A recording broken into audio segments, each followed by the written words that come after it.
Merhabalar arkadaşlar, hoş geldiniz. Umarım hepiniz iyisinizdir. Bugün keyifli bir video çekmek istedim size. Yakın zamanda hayatınıza hangi güzellikler geliyor? Tabii herkesin yakın zamanda anlayışı farklıdır. Kimisi için bir haftadır, kimisi için 3 aydır, kimisi için bir senedir. Kendi durumunuza, kendi hayatınıza göre bunu alabilirsiniz. Desteleri birlikte hazırlayacağız. Böyle size güzel enerjiler getirmesi için güzel çiçeklerle koydum. 3 destemiz olacak gördüğünüz üzere. Öncelikle şimdi desteleri hazırlayacağım. Sonrasında siz düşünüp odaklanıp destenizi seçebilirsiniz. Zamansız bir okuma. Ne zaman izlerseniz o andan itibaren geçerli. Ve birden fazla desteğe çekilirseniz de istediğinizi, dilediğinizi izleyebilirsiniz. Şimdi destelerimizi hazırlamaya başlayalım. Ben aslında büyük çoğunluğunu karıştırdım sizlere niyet alarak. Ama bir kere de şurada karıştıralım. Sizleri hangi güzellikler bekliyor yakın zamanda? Birinci deste, ikinci deste, üçüncü deste. Sizleri yakın zamanda hangi güzellikler bekliyor? Birinci deste, ikinci deste, üçüncü deste. Sizleri yakın zamanda hangi güzellikler bekliyor? Hayatınızda hangi güzellikler geliyor?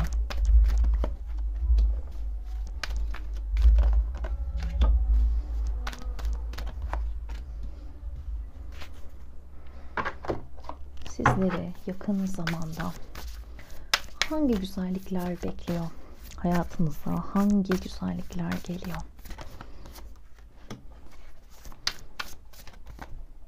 İki kart geldi. İkisini de aldım. Ve son olarak tarot destenizi alalım. Yakın zamanda sizleri hangi güzellikler bekliyor? Birinci deste. Hangi güzellikler geliyor hayatınıza?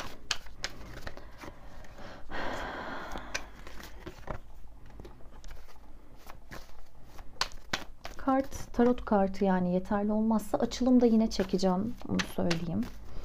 İkinci deste.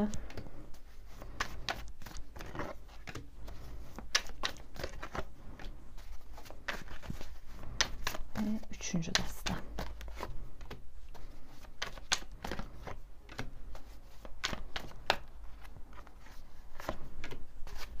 Peki. Şimdi şöyle bir toparlayalım.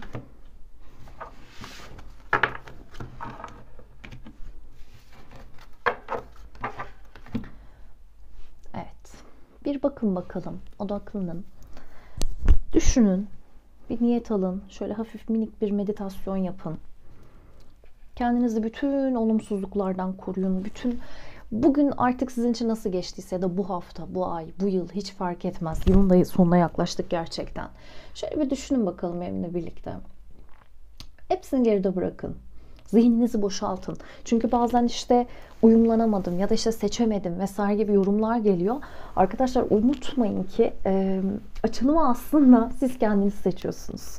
Haliyle sizin zihniniz yoğunsa, bulanıksa zaten doğru açılım bulamazsınız. Hiçbir yerde bu arada. Sadece benim kanalım için değil. O yüzden şöyle iyice bir gözlerinizi kapatın. Zihninizi bir boşaltın. Kendinizi beyaz bir ışığın içinde hayal edin. Hiçbir şey giremiyor içeriye. O beyaz ışık bir kalkan gibi. Ve hiçbir olumsuzluk, hiçbir düşünce giremiyor. Sadece siz varsınız. Kartlar var. Ve kendinize bir okuma yapacaksınız. Açın gözünüzü. Hangi desteğe çekildiniz? Dediğim gibi birden fazla olabilir. Dilediğinizi dinleyebilirsiniz bu tarz açılımlarda.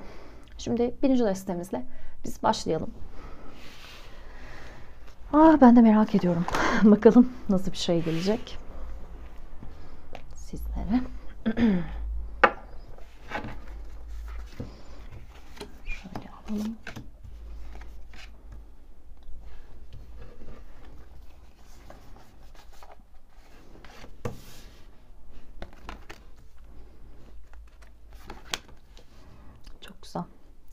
Şunu söyleyeyim öncelikle, çok sizi geren, çatışmaya iten, çevrenizle, insanlarla ya da bizzat kendinizle olan ilişkinizde sizi zorlayan konuların aslında çok böyle sağlam bir şeyin gelmesiyle, çok net bir şeyin, somut bir durumun gelmesiyle tatlıya bağlandığı ve huzura kavuşacağı gözüküyor.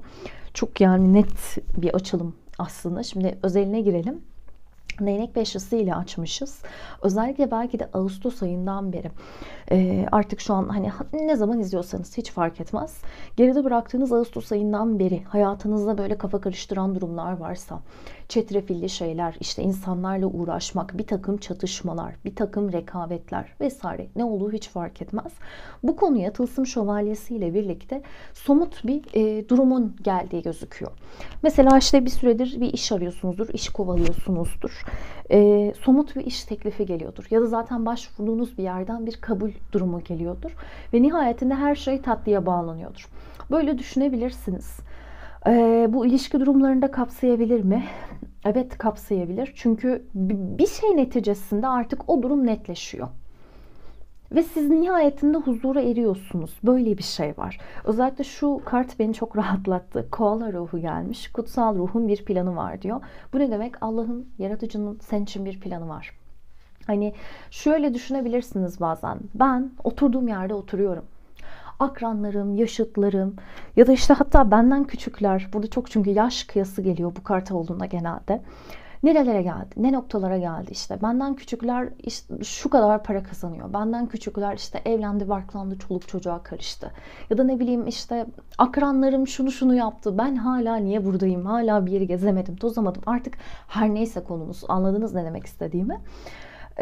Diyor ki ya dur, sakin ol. Senin öyle çok büyük şeyler yapmana gerek yok.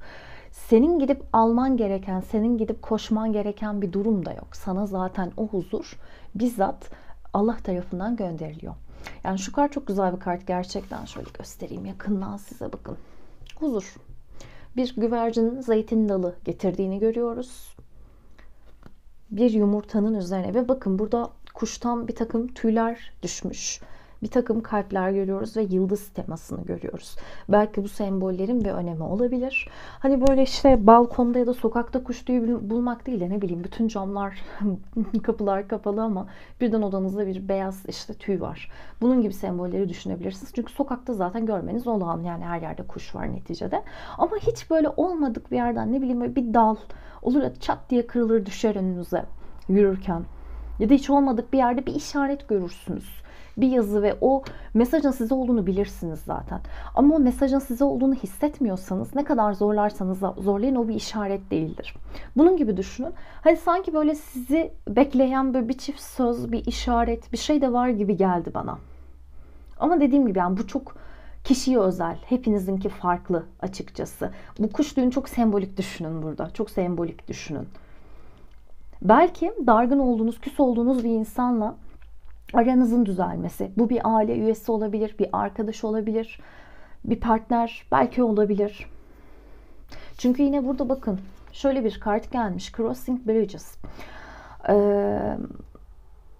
Köprülerin ne diyelim şey olması. Köprüden aslında karşıya geçiyorsunuz. Böyle tarif edelim. Köprü nedir? Zorlu bir alanın üzerinde aslında bizim bir yerden bir yere geçmemizi sağlayan şey. Köprü olmasa belki işte suyun üstünden geçmeye çalışacaksınız ve daha çok zorlanacaksınız. Düşeceksiniz, boğulacaksınız, yüzeceksiniz. Hani şey gibi düşünün, günümüzdeki işte üst geçitler. Arabalar vın vın vın geçiyor ve orada bir üst geçitin olması yayalar için çok rahatlatıcı bir şeydir, değil mi? Size bir kolaylık sağlıyor. Bunun gibi bir şey köprü oluyor arkadaşlar size. Bir şeyin köprü olması var. Köprüden karşıya geçiyorsunuz. Ve ne demiş? Artık iyileşme, bağ kurma, bir şeyleri onarma, birbirine katarak onarma ve aslında özgürleştirme, serbest bırakma zamanı. Hani bence dediğim gibi bu deste var olan bir karışıklığın bittiğini, sonlandığını görüyor. Ve hani şunu merak ediyorsanız eğer, mesela benim bir şey yapmama gerek var mı? Zannetmiyorum, çünkü burada bu durum size geliyor. Siz götürmüyorsunuz. Size gelen bir durum bu. bir adım, bir özür, bir teklif, dediğim gibi hani herkes kendi durumuna göre alsın, beklediği konuya göre alsın. Hani düşünüyorsunuz belki ben bir şey yapmazsam bu konu sonuçlanmaz ki diye düşünüyorsunuz. Böyle zannediyorsunuz. Fakat açıkçası siz bir şey yapsanız da yapmasanız da bu konu sonuçlanıyor ve hatta burada söylediği gibi, dediğim gibi, bence bir şey yapmamanız daha iyi. Hiçbir şey yapmadan sadece beklemeniz daha faydalı. Mesela bakın, bu kartı kitapçığından da okuyayım size. Mesajı daha iyi teyit etmeniz için. Numarası 35. Belki hani 35'in ya da 3 ve 5 toplamda 8 yapıyor. Bunun bir önemi olabilir. Demiş ki, doğada koala okaliptüs ağaçlarının dallarında tembelce yapraklarını çiğneyerek ve bize hayatın bir yarış ya da rekabet olmadığını hatırlatarak hareket eder. İlgimizi çeken her şeyin peşinde koşmak, bize ihtiyacımız olan her şeye sahip olduğumuzu ve kutsal ruhun her zaman bize destek olmak için yanımızda olacağını fark etmekten alıkoyabilir. Burada her yerde bolluk olduğuna inanarak ve sizden daha büyük bir güce teslim olarak yavaş hareket ederseniz arzularınızın gerçekleştiğini göreceğinize güvenmeniz isteniyor. Huzur içinde oturarak şu anda sahip olduğunuz zenginliklerin keyfini çıkartırken etrafınıza aradığınız neşeyi ve bolluğu yaymaya başlarsınız. Kutsal ruh mutluluğu, keyfi, hoşnutluğu, şimdi ve gelecekteki bütün armağanlarınızı keşfetmeniz için burada. Kutsal ruhun sizin için tasarladığı planlara inanın, güvenin, sevildiğiniz ve el üstünde tutulduğunuzu da bilin demiş. Yani bilmiyorum, bence yani böyle bir karşılık görmek, karşılık beklemek, bununla ilgili bir konu var burada. Ve bir şeyin de hani bu öncesinde zaten emek verdiğiniz bir konu bu arada. Çünkü burada bir fruition kartı var. Hasat ayı, harvest moon demiş. Hani bizde bunu çiçeklenme gibi düşünebiliriz. Hani burada meyvelenme gibi bir anlamı var ama bizdeki çiçeklenmek, bir şeyin çiçek açması gibi düşünebilirsiniz. Bir şeyi hasat ediyorsunuz. Zaten emek verdiğiniz bir şeyi alıyorsunuz demek ki. Zaten öncesinde gerekli emeği vermişsiniz. Ve artık o konuyla ilgili huzur iklimi geliyor buraya. Artık o konuyla ilgili içinizi rahatlatacak olan şey geliyor aslında. Böyle düşünebilirsiniz. Ve dediğim gibi köprüler kuruluyor. Belki küs olunan kişilerle barışılıyor. Belki bunca zaman peşinden koştuğunuz bir durum kendisi artık size geliyor.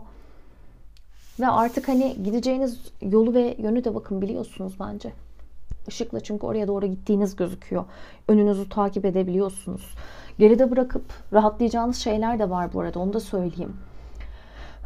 Belki sizin için artık çok böyle sıkıntı haline gelmiş durumlar varsa artık onların özgür bırakılıp sizin böyle rahata ermeniz, huzura ermeniz bence bunun gibi konularda olacak bazılarınız için. Fakat genel olarak hani sizin hayatınıza ne gelecek? Ne dedi bu ikisi? Huzur gelecek, emeklerinin karşılığını alacaksın ve çok çatışmalı bir durum. Yani seni bayağı sıkıntıya uğratan bir durum. Özellikle burada kupa onlusu da geldiği için şöyle bir yorum da getireyim. Şu an mesela Eylül'de izleyenler için en geç Ekim gibi. Ve en geç diyorum, en erken Ekim gibi. En geç 10 aylık süreç içerisinde. Bir de Şubat'ın sonu ve Mart gibi açıkçası sonuçlanabilir. Yani burada dediğim gibi Ekim'le başlayıp bence o 10 aylık süreç içerisinde adım adım bazı şeyleri de görecek olabilirsiniz. Birinci deste çok tatlı, çok temiz bir mesaj geldi. Dilerim ki hakkınızda her şeyin en güzeli, en hayırlısı gerçek olsun. Kendinize çok iyi bakın. Diğer videolarda görüşmek üzere. Hoşçakalın. Merhabalar. İkinci destemizi seçen arkadaşlar. Şimdi şu şekilde almıştık. O yüzden böyle alacağız. Bakalım sizi hangi güzellikler bekliyormuş.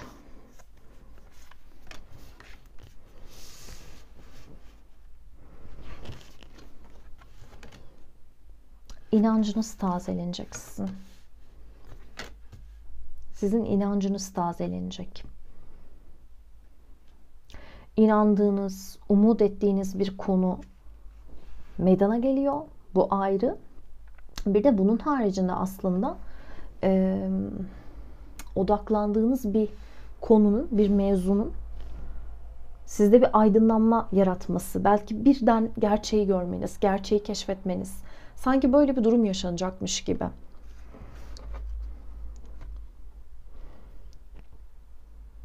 Bir şeyleri yapma gücü bulmanız kendinizde. Belki birinci desteğiyle bu deste arasında kalmış olabilirsiniz. Öyleyse biri de dinleyin. Çünkü tılsım asıyla, yani para asıyla açıyorsunuz. Somut bir gelişme geliyor arkadaşlar. Yani bu şey değil. Böyle zannettim, böyle düşündüm, böyle bir şey işte hissettim falan. Öyle bir şey değil bu. Bir şey vardı ve bu artık benim için elle tutulur bir yerde. Çok belki böyle uğruna gözyaşları döktüğünüz, akıttığınız bir şeyin biz gerçek olduğunu görecek olabiliriz. Hani belki kimseyle paylaşmadan kendi kendinize böyle geceler boyu düşündüğünüz, işte belki bazılarınızın ağladığı, gözyaşı döktüğü, akıttığı ve hani artık bir an önce bir cevap gelsin, bir netlik gelsin, bir somutluk gelsin dediği bir durumun, dediğim gibi ortaya çıkışını görebiliriz. Ve öyle çok uzak bir zaman dilimi değil bu arada. Onu da söyleyeyim. 5 haftalık zaman dilimi önemli olabilir. En erken, en geçte ne geliyor biliyor musunuz? Şubat ayı. Artık hani bu videoyu ne zaman izliyorsanız. Ben Eylül'de çekiyorum. Şu an Eylül'e Şubat yakın. Ama diyelim ki siz bunu işte gelecek sene Mart ayında gördünüz. Tabii ki o zaman şurada Tılsım Ası'nın söylediği bir senelik zaman dilimi dahildir. Tılsımlar çünkü seneleri gösteriyor. Ama burada bir inancınızın tazelenmesi var. Ya bir gerçeği öğreniyorsunuz ama net bir şekilde görüyorsunuz. Hani artık ayan beyan ortada deriz ya. Ve diyorsunuz ki tamam, artık benim kafam çok net, benim kafam çok rahat. Ben neyin ne olduğunu biliyorum arkadaş. Artık ne yapmam gerektiğini biliyorum. Ve yapıyorsunuz da bu arada. Hani artık bu şey değil, düşündüm, keşfettim falan. Oraları geçiyorsunuz. Bir şey net bir şekilde başlıyor. Somut bir başlangıçtır tılsım asları. Bir işe girmek, bir paraya kavuşmak, bir yere taşınmak, yeni bir eğitim sürecine başlamak, yeni bir ilişkiye başlamak. Ama hani dediğim gibi lafta sözde kalan şeyler değildir. Somuttur ve kalıcı da bir başlangıçtır. Zaten burada hani Fate kartında da o şeyi görüyorsunuz. Kadın gebe, dünyaya gebe aslında ve yeşerdiğini, köklendiğini görüyorsunuz. Bana hep imparatoriçeyi hatırlatır bu inanç kartı. Böyle bir güzellik, böyle bir derin bir şey var aslında. Ve mesaj kartınız, tavsiye kartınız yine derin bir kart ve ters geldi.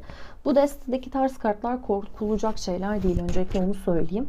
Aksine bu destede ters kart almak tatlı da, yani koruyucu bir etki çalışıyor. Düz koyacağım ama dediğim gibi ters geldi. Ve size ters anlamını okuyacağım. Şurada ayarlamıştım.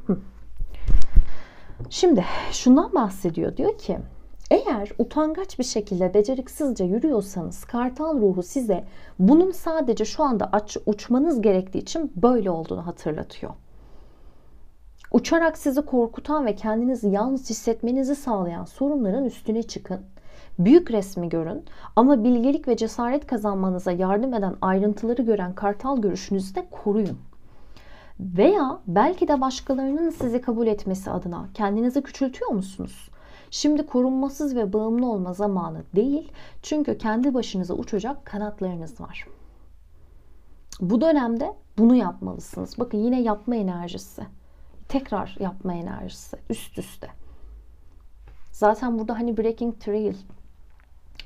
Bu kart bize bir keşfin geldiğini, bir aydınlanmanın geldiğini söylüyor aslında. Ve bu yine bakın yaptığınız şeylerle ilgili. Tırpan mıydı? İsmini unuttum. Adamın böyle samanlığın, tarlanın içinde çalıştığını görüyoruz. Elinde aslında yine kuvvet, yapabileceği bir şey. Hani sanki uzun süre beklemişsiniz, uzun süre bu şeye fokuslanmışsınız, odaklanmışsınız, gözlemlemişsiniz. Öyle mi olsun, böyle mi olsun, olur mu, olacak mı demişsiniz. Ancak nihayetinde var olan, yani gelecek olan bir gelişmeyle birlikte, bir şeyin var olmasıyla birlikte tamam, ben artık bunu yapabilirim. Artık şey diyorsunuz aslında, ya kumanda benim elimde. Ben yapıyorum artık. Ben bir şeyleri işliyorum artık. Sürece koyuyorum. İşletmeye koyuyorum. Böyle bir şey var burada. Bir barınağın içinde bir araya sıkışmaya veya hatta size destek olacak bir sürü aramaya gerek yok. Çünkü kartal ruhu içinizde müthiş bir bilgelik, ve cesaret olduğunu söylüyor. Kanatlarınızın altındaki rüzgar olan meleklerle birlikte gururla yükseklere uçabilmek için bu bilgeliğin ve cesaretin ortaya çıkmasına izin verin. O yükseklikte herkesin hayrına olacak en güçlü ve en iyi kararları verebilirsiniz.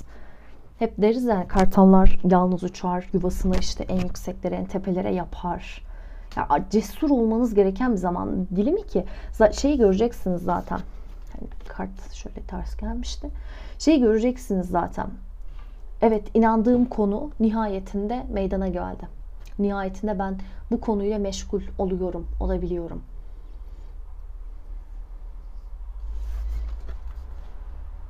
Çok gerçekten şu iki kart bilmiyorum, çok çekti beni.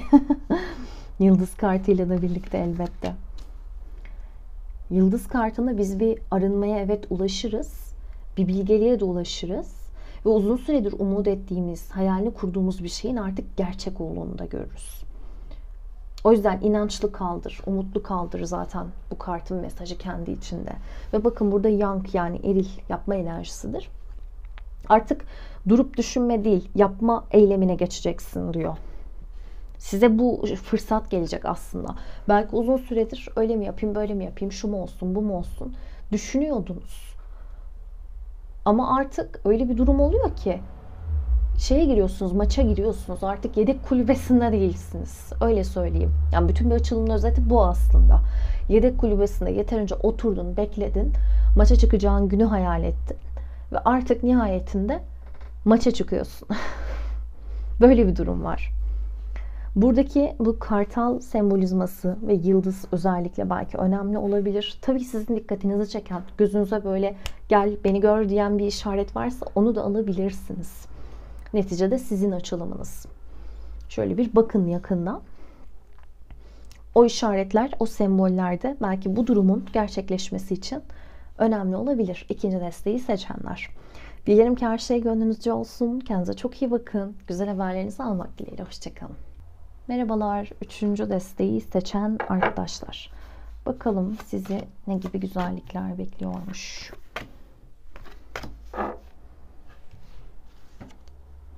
Hakkınız teslim ediliyor diye isim geldi.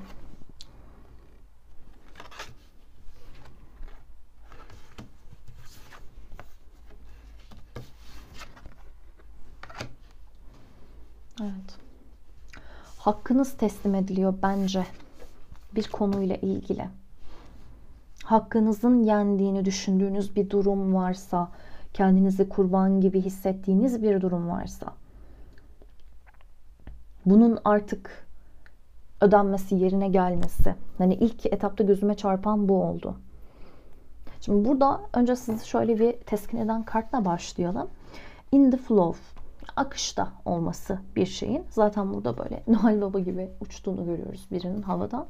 Everything is smooth sailing. Her şey böyle çok yumuşak bir şekilde aslında nasıl çevirebiliriz? Yol alıyor diyebiliriz. Hani böyle bir yelkenlerin gittiğini düşünün. Yavaş yavaş, güzel güzel gidiyor.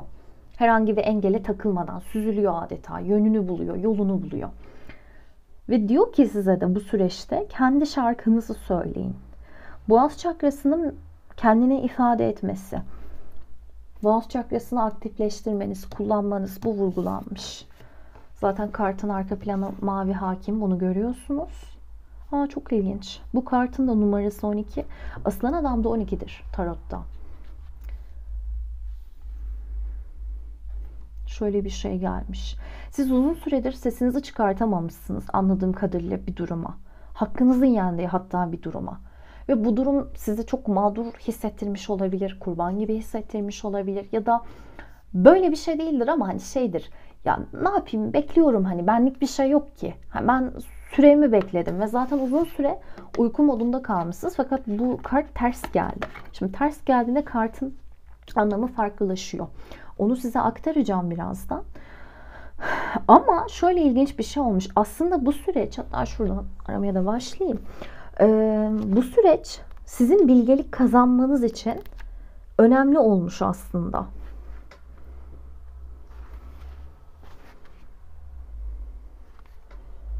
Böyle bir şey var burada. Çünkü nedir biliyor musunuz aslan adam aslında? Odin'in mitine bakın. Odin'in aslında bilgelik ağacında o geçirdiği süreç. Bilgeliği alma süreci. Yani siz aslında kendinizi durdurulmuş, hayat ya da insanlar tarafından engellenmiş, kısıtlanmış hissedebilirsiniz bu zamana kadar. Ancak işin gerçeği öyle değil. Bu süreç sizin bilgelik kazanmanız için. Çünkü burada Wisdom kartı bilgelik. Bilgelik kazanabilmeniz için çalışan bir süreçmiş. Ve siz belki de ben bunca zaman niye böyle bekledim? Niye elim kolum bağlı zannettim? Bu gerçekle yüzleşiyorsunuz. Bunu öğreniyorsunuz. Ve artık şu noktadan sonra kendinizi ifade edebilecek sürece giriyorsunuz. Sesinizi çıkartıyorsunuz. Çünkü burada kişinin kendini ifade etmesi, tamam başkalarıyla uyumlu çalışması ama kendinden ödün vermemesi önemlidir. Kendini gerçekten ifade edebilmesi önemlidir.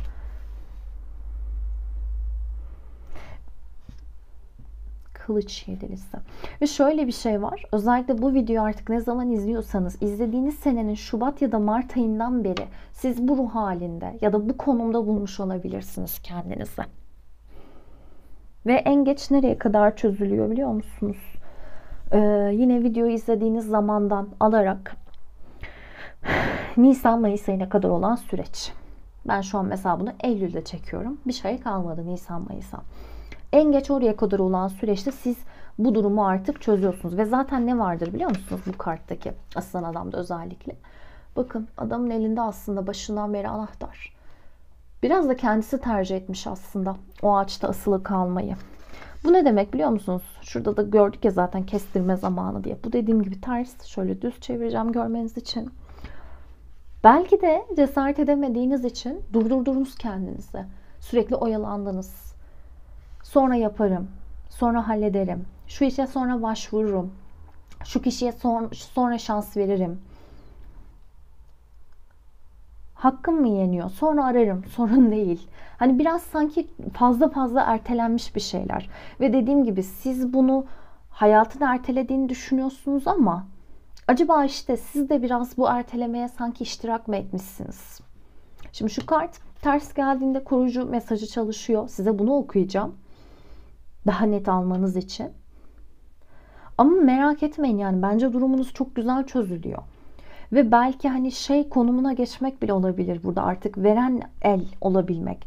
Belki bu destede çok uzun süredir mesela iş arayanlar vardı. Bu kişilerin artık böyle işe girmesi ya da terfi alması, bir şekilde maddi durumlarının yükselmesi ve parayı veren taraf olmaları. Birilerine yardım eden, birilerine hediye alan ya da hakkınızı almanızla birlikte daha özgüvenli hissedip belki de kendinizi ifade edebilecek konuma geçmeniz. Şimdi bir bakalım koruyucu mesajını aktarayım size. Diyor ki işkolik olmanız mümkün mü? Herkesi kurtarmanın, herkesin yanında olmanın ve artık doğru düzgün göremeyene dek hiç durmadan devam etmenin göreviniz olduğunu düşünüyor olabilir misiniz? Kat edebildiğiniz kadar yol kat ettiniz, çok çalıştınız, insanlara, projelere destek oldunuz fakat şimdi boş bir kuyusunuz. Ve ne kendiniz ne de başkaları için hiç rezerviniz yok. Çünkü verdin ve artık tıkandı. Boşaldı çünkü kuyu. Bedeniniz ve ruhunuz dinlenmeye ihtiyaç duyarken egonuzun sizi tam hız harekete geçirmesine izin vermeyin. Bu tükeniş sizi durmaya ve bir ara vermeye çağırıyor.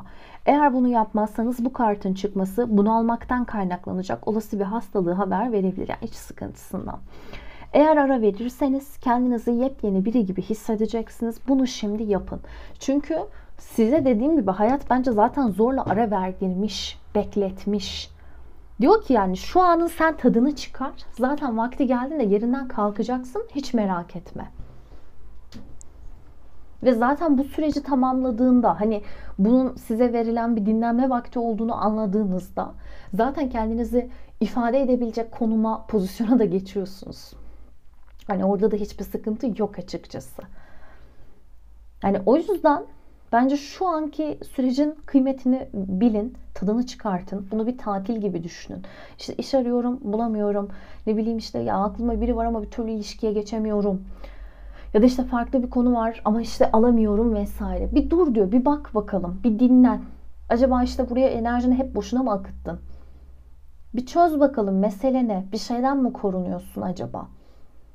Hani belki işte bir işe giremeyerek ya da bir ilişkiye başlayamayarak sana zarar verebilecek insanlardan mı acaba korunuyorsun? Ve merak etme, zaten karşılığını kat kat alacaksın. Ama bu süreçte kazanacağın en önemli şey ne senin? Erdem diyesim geldi. Bilgelik diyecektim. Ama bir erdem de kazanılıyor elbette. Ve şöyle bir şeydir ya, en iyi harekete geçme zamanından önce bir dinlenme gerekir arkadaşlar. Bir mola gerekir. Sürekli çalışarak, sürekli kendimizi böyle 7/24 çalıştırarak çok da başarılı olamayabiliriz. Kafamızda artık çünkü yeni fikirlere yer açamayız. Ve bazen zoraki olarak dinlenmemiz gerekir. Sonuna yaklaşmışsınız ama onu merak etmeyin. Yani onu söyleyeyim. Çünkü kart da ters gelmişti. Demek ki düze dönmesine de az kalmış.